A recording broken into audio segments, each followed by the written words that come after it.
नमस्ते, investing minds में आपका स्वागत है। मैं हूं उत्पल चौधरी और बात होगी आपके निवेश से जुड़ी हुई खबरों पे। सबसे पहले इस डिस्क्लेमर को जरूर पढ़ लीजिएगा। ये बैकग्राउंड जो आपको दिख रहा है ये ललित होटल का है। काफ़ी खूबसूरत नज़ारा है बिल्कुल जो है, और ये गोल्फ भी है यहाँ पे। तो एक बहुत ही शानदार प्रॉपर्टी है ये। चलिए बात करते हैं हम लोग अपने शेयर बाज़ार और गोल्ड सिल्वर को लेकर। देखिए, कल मैंने एक हेडलाइन दिया था कि व्हाइट हाउस दहशत में। हालांकि मैंने दिया था इकॉनमी के पॉइंट ऑफ व्यू से, और वाकई में वहाँ दहशत हो गया। जिस तरीके से फायरिंग हुआ और ट्रम्प को बचाया गया और तमाम चीज़ जो हुआ, लेकिन वो तो खैर काफ़ी गलत है। लेकिन आप ये एक चीज़ सोचिए उससे कि ये ट्रम्प जो ईरान पे हमला कर रहा है, जो ताबड़तोड़ हमला कर रहा है, मिसाइल मार रहा है, और जब एक गोली की आवाज़ से उस पर कितना बड़ा दहशत हुआ, जो उसके जो चेहरा था। और उसके बाद वो कहते हैं कि मुझे मालूम रहता कि ये इतना बड़ा रिस्क की जॉब है तो मैं यहाँ चुनाव नहीं लड़ता। खैर जो भी हुआ वो गलत है, लेकिन आप ये सोचिए कि वो व्यक्ति जो हमला कर रहा है, जो है हज़ारों लोगों को मार रहा है, और वो उस व्यक्ति का वो डर का चेहरा वहाँ पे रिफ्लेक्ट हुआ, जिस पे वो प्रेसिडेंट हुआ जैसी चीज़ के बारे में भी कह रहा है कि मैं नहीं लड़ता। तो ये चीज़ रिफ्लेक्ट करता है एक जो है लोग की सोच को, और ट्रम्प का सोच जो है वो पूरी दुनिया उससे सफ़र कर रहा है। तो और उस पर हम लोग आगे बढ़ें कि हॉर्मुज बंद है, हॉर्मुज का असर दिखने लगा है। ब्रेंट जो है वो भाग गया है 107 पे, 107 पे उछल गया है, और WTI जो है 96 पे है। ये फ्यूचर पे है। अगर स्पॉट पे जाएं तो स्पॉट पे काफ़ी महंगा मिल रहा है ऑयल जो है। और अगर हम गोल्ड सिल्वर को देखें तो गोल्ड सिल्वर में जो है हल्की सी नरमी है, जो है 0.56% की नरमी है गोल्ड में, और सिल्वर में जो है 1.13% की नरमी है। इसमें हम लोग बाद में डिटेल्स में बात करेंगे, लेकिन सबसे पहले हम लोग एक बात करते हैं कि फेड जो है, फेड की एक बैठक हुई जो है, और इमरजेंसी बैठक हुई। उसमें एक कंसर्न जो प्राइवेट क्रेडिट बबल जिस तरीके से फल फूल रहा है, जो कि अमेरिका के लिए जो सबसे चिंता का विषय है। अमेरिका में जो रिसेशन पे जो कल हम लोगों ने डिस्कस किया था, जिस पे बात थी कि बात अभी बराबर है, उसमें जो सबसे कमज़ोर कड़ी है वो प्राइवेट क्रेडिट सिस्टम है। और अगर उसका बबल बड़ा हो गया तो वो एक खतरे की घंटी बन सकती है। इस समय जो है, इस समय सिचुएशन जो है वो उतना गंभीर नहीं हुआ था, मतलब उसको एडजस्ट किया जा सकता था, उस वाले पोजीशन पे है। लेकिन कल एक बड़ी घटना हो गई। उसमें ये होगा कि इंडिया की तरफ से एक बड़ा पैसा जो है प्राइवेट क्रेडिट सिस्टम से लिया गया था, और उसने देने से मना कर दिया। और वो जो जिससे लिया गया था, बोरो किया गया था, वो सेरे बेरस है फंड है, और डाइची बैंक का एक्सपोजर था।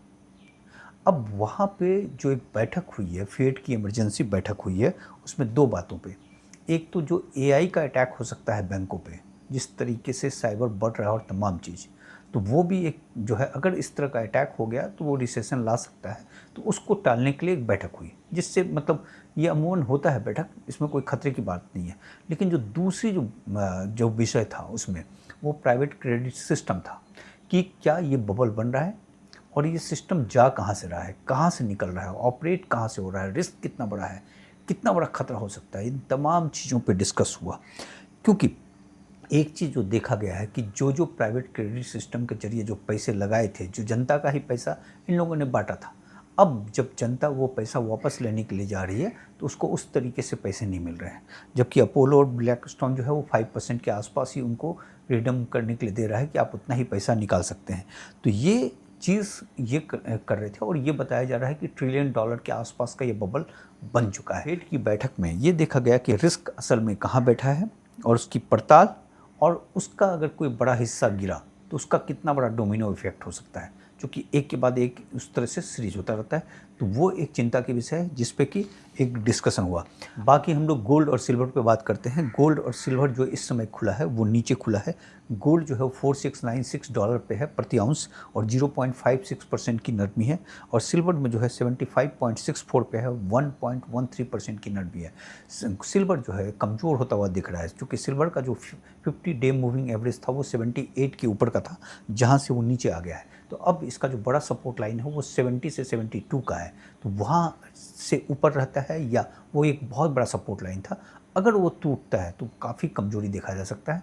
अगर उसके ऊपर सस्टेन करके रखता है और यहाँ पे कॉन्संट्रेट करके फिर 78 को क्रॉस करने की कोशिश करता है तो फिर एक कहानी उसमें एक फिर से मजबूती आ सकता है। तो इस वक्त जो है वेट एंड वॉच करना पड़ेगा। लेकिन अगर हम 2026 को अगर हम देखते हैं तो देखिए एल्युमिनियम जो है वो 24% के आसपास भागा, टीन जो है 23% भागा, निकेल 13%, जिंक 14%।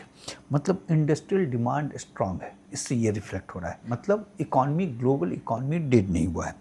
लेकिन अगर हम एनर्जी सेक्टर को देखें तो क्रूड ऑयल जो है वो 64% के आसपास भाग गया है। जो पेट्रोल जो मिल रहा है वहाँ पे अमेरिका में वो 95% भाग गया है। अगर आप हीटिंग ऑयल देखें जिससे कि गर्म करते हैं ठंडे प्रदेश में, जो वो 82% भाग गया है, जो कि काफ़ी अहम होता है और ये बड़ा एक इकॉनमी का बड़ा इंडिकेटर होता है। क्योंकि हीटिंग ऑयल का बढ़ना यानी एनर्जी कॉस्ट का बढ़ जाना, तो वो जो है देखा गया है यूरोप और अमेरिका में, उसमें बढ़ोतरी देखी गई है। यानी एनर्जी इन्फ्लेशन जो है बहुत ज़बरदस्त है। मतलब पूरे सिस्टम में प्रेशर देखा जा रहा है इस कारण, तेल के कारण। और हॉर्मुज का संकट जिस तरीके से फैला हुआ है वो और गंभीर होता जाएगा। क्योंकि जो फ्यूचर का जो प्राइस है वो 107 है। अगर हम जो WTI और इसका देखें, WTI तो 96 के आसपास है और ब्रेंट जो है वो 107 पे है। लेकिन जो स्पॉट पे 150, 140 इन तमाम चीज़ों पे मिल रहा है। लेकिन अब ये चीज़ तो हो गया कि इंडस्ट्री में आपने देखा जो एल्युमिनियम, टीन, निकल और जिंक वो ऊपर भागा। एनर्जी सेक्टर में जो है वो दबाव है। और लेकिन जो प्रीशियस मेटल है जैसे गोल्ड को देखें तो सिर्फ 9% भागा और सिल्वर जो है वो 6% भागा है अब तक इस साल। तो काफ़ी कमज़ोर है। प्लेटिनम और प्लेडियम ये भी काफ़ी उछला था पिछली बार, अब यहाँ भी इसमें कमज़ोरी दिखी जा रही है। तो सिल्वर जो है वो आउट परफॉर्म नहीं कर रहा है इन तमाम चीज़ों के बावजूद कि उसका डिमांड बना हुआ है, चाइना ज़बरदस्त खरीद रहा है, सब कुछ है, लेकिन ये परफॉर्म नहीं कर रहा है। तो इस पर कहीं न कहीं से प्रेशर जोन आ रहा है। जैसा कि हम लोग किए थे कि जंक सिल्वर का एक प्रेशर जोन जो देखा जा रहा है और जंक सिल्वर का एक बड़ा चंक है, क्योंकि 2.5 लाख मैट्रिक टन जो है वो जंक सिल्वर है लोगों के घर में। जंक में तमाम चीज़ हो गया, सिल्वर वेयर हो गया, जो सिल्वर के सिक्के के जो पुराने हो गए वो सभी तमाम चीज़ हो गई। एक चीज़ है कि सिल्वर जो है यहाँ पे कॉन्सोलिडेट कर रहा है और काफ़ी लंबा कर रहा है। 70 से लेकर 80 के बीच में काफ़ी दिनों से जो है वो रेंज बाउंड है और उसी के आसपास घूम रहा है। गोल्ड भी घूम रहा है, सिल्वर भी घूम रहा है। तो देखिए ये जो अभी जो जिस तरीके से गोल्ड और सिल्वर चल रहा है, ये अगला 3 महीना काफ़ी क्रूशियल है। अगर इसी तरीके से कंसोलिडेट करते हुए अपने बेस को मजबूत रखता है और उसके बाद से कोई मेजर ट्रिगर आ जाता है, जैसे कि ब्लैक स्वान वाला, जैसे मान लीजिए हम लोगों ने जो प्राइवेट क्रेडिट सिस्टम का किया कि वो फ्रॉड हो गया तमाम चीज़, तो वो फिर इसमें एक ट्रिगर आ जाएगा। में अगर कोई ट्रिगर नहीं आता है और जिस तरीके से सिचुएशन चल रहा है तो यहाँ पे एक प्रेशर जोन देखा जा सकता है। अच्छा, जो ट्रिगर पॉइंट है वो अमेरिका का इकॉनमी भी है, अमेरिका के फेड का जो है, जैसे इंटरेस्ट रेट कट कर देते हैं, तमाम चीज़ कर देते हैं, कोई भी चीज़ ट्रिगर पॉइंट हो सकता है। तो वो ट्रिगर पॉइंट का इंतजार कर रहा है गोल्ड सिल्वर, ऐसा प्रतीत हो रहा है। कोई बहुत ज़बरदस्त इकॉनमिक प्रेशर या तमाम चीज़ नहीं देखा गया तो फिर कॉन्संट्रेट जो है ये लंबा हो जाएगा। लेकिन इससे आप ये नहीं कह सकते कि सिल्वर और गोल्ड का जो है बुल रन खत्म हो गया है। वो फेज़ होता है क्योंकि जब हम लोगों ने देखा था कि 1971 से लेकर 80 के बीच में गोल्ड जब जो है 2400% ऊपर भागा था, उस वक्त भी ऐसे 5 मौके आए थे जहां गोल्ड जो है 20-20%, 30-30% नीचे गिर गया था। तो वो बुल रन का एक फेज़ होता है।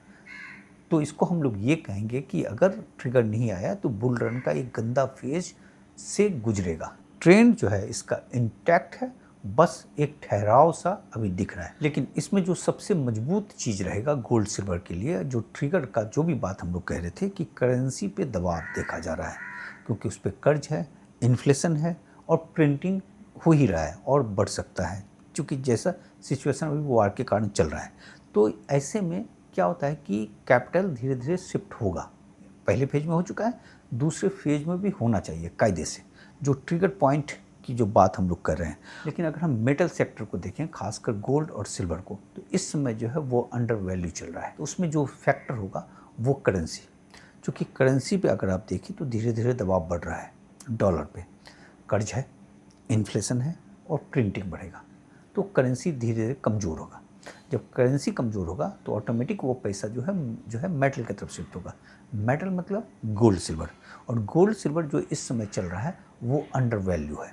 तो इसलिए जो कहा जा रहा है कि जो कंसोलिडेशन का जो फेज है उसकी इस बीच अगर कोई ट्रिगर आ गया तो ठीक है, नहीं ट्रिगर आया तो ये जो करेंसी वाला जो सिस्टम है इसमें धीरे धीरे टाइम लगता है, वो असर दिखाएगा। उसके बाद से फिर इस पर एक मजबूती लौटेगी। तो ये पूरे लेकर गोल्ड सिल्वर को लेकर पूरी कहानी है। अब हम लोग शेयर बाज़ार को लेकर बात कर लेते हैं। शेयर बाज़ार में जो है 23,896 पे बंद हुआ था। ऐसा लग रहा है मार्केट जो है 23,400 से लेकर 24,500 के रेंज में मूव करता रहेगा। रेजिस्टेंस अगर हम देखें तो 24,122 है, दूसरा 24,215 है, तीसरा 24,365 है। सपोर्ट जो है वो 23,823 है, दूसरा 23,730 है, तीसरा 23,580 है। अगर एफआईज़ की बिकवाली बहुत ज़बरदस्त चली है, बहुत ही ज़बरदस्त ढंग से एफआईज़ ने बिकवाली किया है, और इस समय जो उसने कुछ एक 4-5 शेयर्स में बड़ी तगड़ी बिकवाली की है, जैसे आईटीसी में उसने 5% अपना स्टेक कम कर दिया है एफआईज़ ने, और ये 3 साल में 26% माइनस का रिटर्न दिया है। और कोटक में इसने 4.6% जो है कमी किया है। कोटक भी पिछले 3 साल से 2% जो है वो नुकसान ही दिया है। आईआरसीटीसी में उसने 3% अपना स्टेक कम किया है, और 30% जो है 1 साल के अंदर उसने नुकसान दे दिया आईआरसीटीसी ने। एचसीएल ने 5% जो है वो नीचे गिर चुका है, और इन्फोसिस मतलब उसमें अपना स्टेक कम किया है, और जो है आपका इन्फो एज में 5% उसने अपना स्टेक कम किया है, और सिप्ला में 4% अपना स्टेक कम किया है। तो इतनी ही बात है आज, कल मिलते हैं। और आज जो है मेरा मैरिज एनिवर्सरी भी है। Thank you.